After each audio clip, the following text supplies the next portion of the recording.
And we'll go next to Andrew Robichaux with National Post. Hi, Jack. I'm at one of your other courses, Glen Abbey, for the Canadian Open, and I was wondering if you could talk about a couple of memories that you have from the course, and finishing in second 7 times over the course of your career. Well, that's about what my memory is. I finished second in the Canadian Open way too many times. My barber kept saying, she said, well, I'm going to keep sending you back till you do it right. And I never quite did it right. I thought there was a couple of times that I was going to win the golf tournament. Probably the one that I probably, I always say I should have won or almost did win was, I think the year that Norman won. And I remember at the 17th hole, they had parking behind the green, and they took and moved the out of bounds stakes, and Norman hit the ball which would have been out of bounds, and they had moved the stakes, and so he ended up being in bounds, and he ended up, I think he got back and made a par or bogey on the hole, and ended up beating me. Otherwise I would have won the tournament. And I kept saying, I said, after the tournament was over, I said, what was all that about? This is all they had a parking issue, and they changed the out of bounds to accommodate it. And it was kind of funny, but it seemed like everything I seemed to do at the Canadian Open was turned out to be a second place finish. I know that, remember the 18th hole at Royal Montreal, I hit 3-wood off the tee and hit it in the water, made bogey on the hole and tied with Weiskopf and lost in the playoff. And I think Royal St. George's, I think I finished second, and I don't know where else I finished second at Glen Abbey several times, but I always enjoyed the Canadian Open. I always seemed to play pretty well there, but I never seemed to quite. I was always the bridesmaid, never quite the bride on that one. Can you talk a little bit about Glen Abbey as a course, especially one that you designed for the RGCA? Well, it was the first golf course that I ever did by myself. And, I say by myself, obviously I have my team. That was when Jay Morish and Bob Cupp were working for me. And when Reggie Acomb who was up there, the pro came to us and said, the golf course was there, and he'd been there for many years, and he sort of pointed out and all this kind of stuff. Well, anyway, I kept looking at the property. I said, Muirfield was the first golf course that it was ever done from its inception for gallery, and that was used mostly the natural terrain. Well, Glen Abbey was sort of a big flat plain up on top of the hill above the creek down. Was it 16 Mile Creek? Is it? I can't remember. I think that's the name of it. But anyway, I sort of came up with the idea of putting the clubhouse in the center of the property, and then having like spokes of a wheel going out, playing holes out, and having the gallery go out on those spokes. And to where, you stayed at the clubhouse, you could see an awful lot of golf right from there. You go out to the driving area, and you sort of follow that driving area from hole to hole in the driving area. You see back all the holes to the clubhouse and all the holes away, or you can go on the outside of it and see all that. And originally, it was designed to be able to see from the top of the hill all the holes in the bottom, but they environmentally didn't want us to remove the trees on the hill or even get a window through there, so that never actually worked. But I thought it was a unique golf course. It still is a unique golf course. It's obviously been popular for the Canadian Open because you continue to come back there. 26 times, is it now? Something like that. And I'm very proud of that. It's a golf course that we've fiddled with it at times. I think that the RCGA has respected what we have done up there, and then every time they wanted to make a minor change or something, they've come back to us and had us work and do it, which I've appreciated. And it's as I say, it's my first golf course by myself, so it's one that obviously is very, very dear to my heart. Thanks a lot, Jack. You should come back sometime.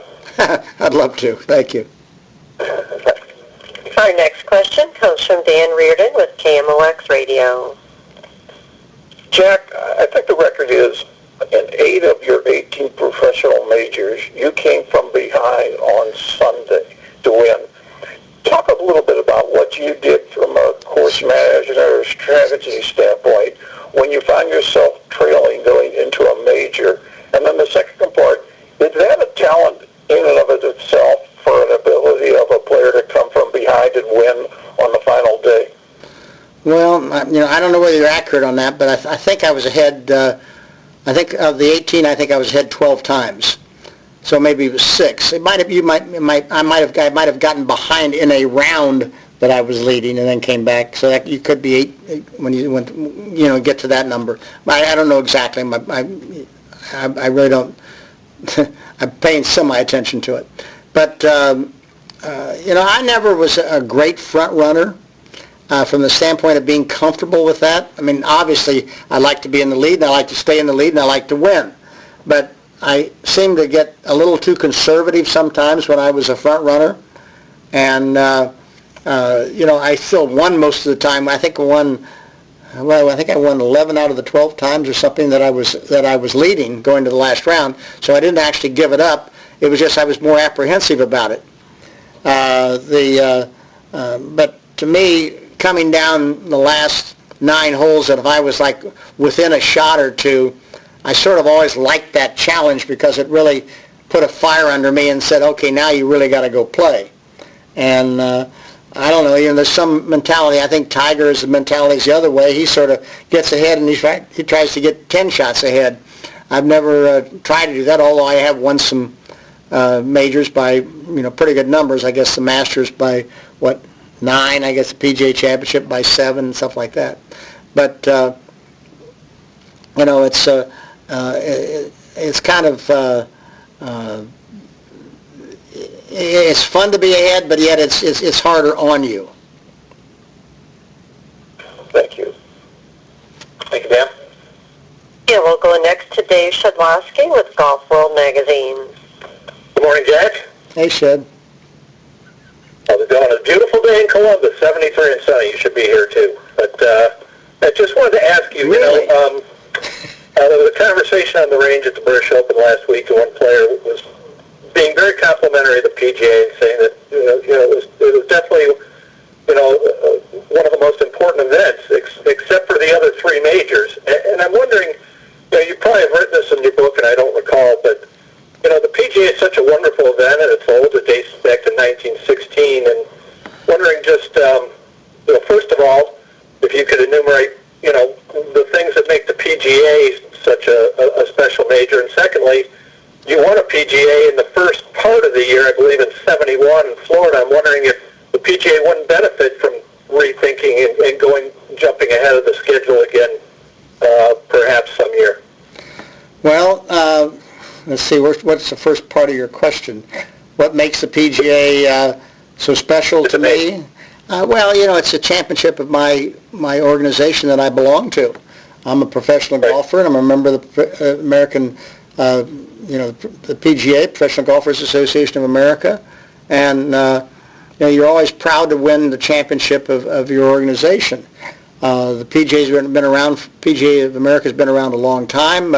They've tried to grow the game of golf. They've supported the game of golf. They've taught the game of golf in every course around the country. They've been a big part of what's going on. So their championship and our championship has been one that has always been pretty special to all the players that are a member of that association.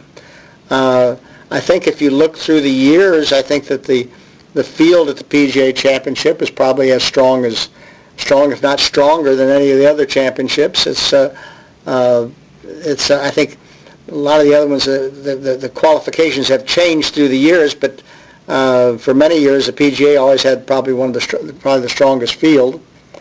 And now let's see what the second part of your question, Shed. Just, you won a PGA in 1971, I believe, in Florida. Yeah, okay. Early in the year, wondering if the tournament, the championship wouldn't benefit from another. I think that if you're going to go into the southern part of the United States, particularly Florida or Arizona or Southern California, maybe not Southern California, but maybe even South Texas, you might benefit maybe not South Texas, probably Florida and Arizona. If you want to go there, I think you would benefit if you did have it early in the year. I think those are hard places to hold a summer tournament, and there are some very good golf courses in those areas that you could house a PGA Championship. And you certainly would have a better gallery and a better television rating and everything early in the year than you do in August. August is a tough time to have a tournament. I think one of the toughest things about the PGA Championship, and particularly as being in August, is that in April you've got the Masters. You feel like you're coming out of the winter, and you feel like it's the start of the golfing season. Well, obviously playing the PGA early would make that the start of the golfing season. I don't think you couldn't do that very many times, but you could do it occasionally, which they did in '71. You go to the U.S. Open. The U.S. Open is in June, and it's moved all over the United States. It's at that time of year you can still have fronts moving through. You still have weather conditions. You can still have wind. You can have a lot of things that happen. British Open has always been subject to wind and weather and everything else. So you never know what could happen at the British Open. Even like this year, you even had heat at the British Open. It was hot.